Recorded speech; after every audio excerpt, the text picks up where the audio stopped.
गौतम बुद्ध बौद्ध धर्म के प्रवर्तक थे। इनका जन्म 483 ईस्वी पूर्व तथा महापरिनिर्वाण 573 ईस्वी पूर्व में हा था। बचपन में उनको राजकुमार सिद्धार्थ के नाम से जाना जाता था।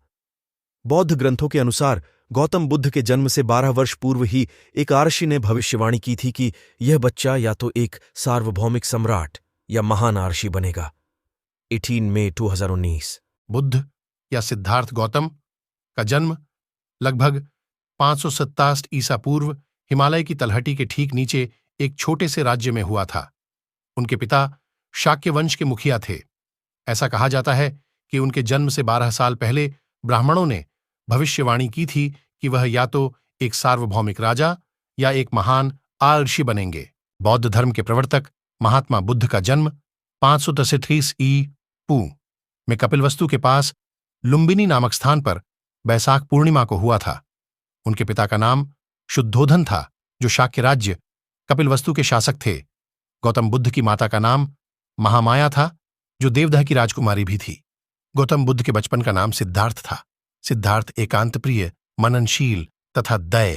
प्रथमेश व्यास गौतम बुद्ध को भारत के महान आध्यात्मिक गुरुओं की सूची में गिना जाता है, जिनके द्वारा दिए गए शांति, भाईचारे और आध्यात्म के उपदेश हमें आज भी प्रेरित करते हैं। महात्मा बुद्ध वो महापुरुष थे जिन्होंने भारत के साथ साथ पूरे विश्व को प्रेम और सद्भाव का पाठ पढ़ाया। एक महाप्रतापी और धन धान्य से समृद्ध राजा के घर जन्म लेने के बाद एक बार भगवान बुद्ध जेतवन विहार में रह रहे थे। भिक्षु चक्षुपाल भगवान से मिलने के लिए आए थे।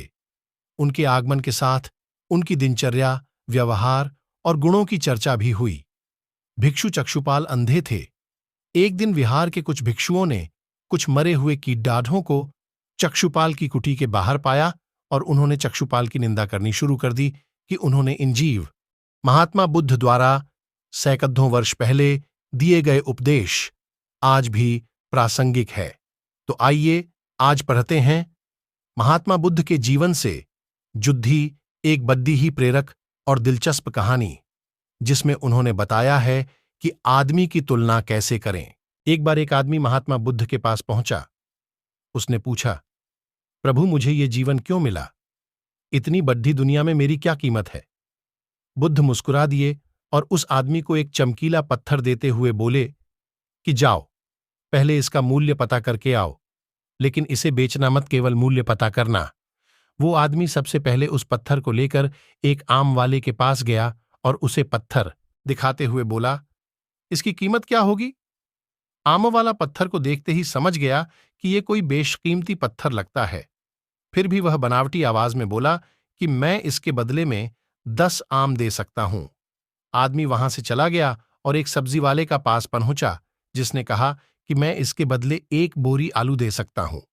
अब उस आदमी को यह मालूम पड़ चुका था कि यह पत्थर वाकई में, दिखाते हुए बोला, इसकी कीमत क्या होगी? आम वाला पत्थर को देखते ही समझ गया कि यह कोई बेशकीमती पत्थर लगता है। फिर भी वह बनावटी आवाज में बोला कि मैं इसके बदले में 10 आम दे सकता हूं। आदमी वहां से चला गया और एक सब्जी वाले का पास पहुंचा, जिसने कहा कि मैं इसके बदले 1 बोरी आलू दे सकता हूं। अब उस आदमी को यह मालूम पड़ चुका था कि यह पत्थर वाकई में कीमती है, और फिर वो उसे लेकर एक हीरे के व्यापारी के पास पहुंचा। व्यापारी पत्थर को देखकर अचंभित रह गया। उसने कहा कि मैं तुम्हें इसके बदले 10 लाख रुपए दे सकता हूं।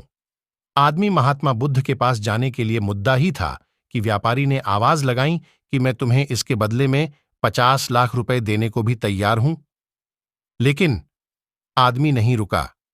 व्यापारी ने गिद्दाते हुए फिर आवाज लगाई कि तुम मुझे बस वो हीरा दे दो, बदले में तुम जितना धन चाहो मैं देने के लिए तैयार हूं। आदमी नहीं माना और महात्मा बुद्ध के पास लौट गया और उन्हें पत्थर वापस करते हुए पूरा वृत्तांत कह सुनाया।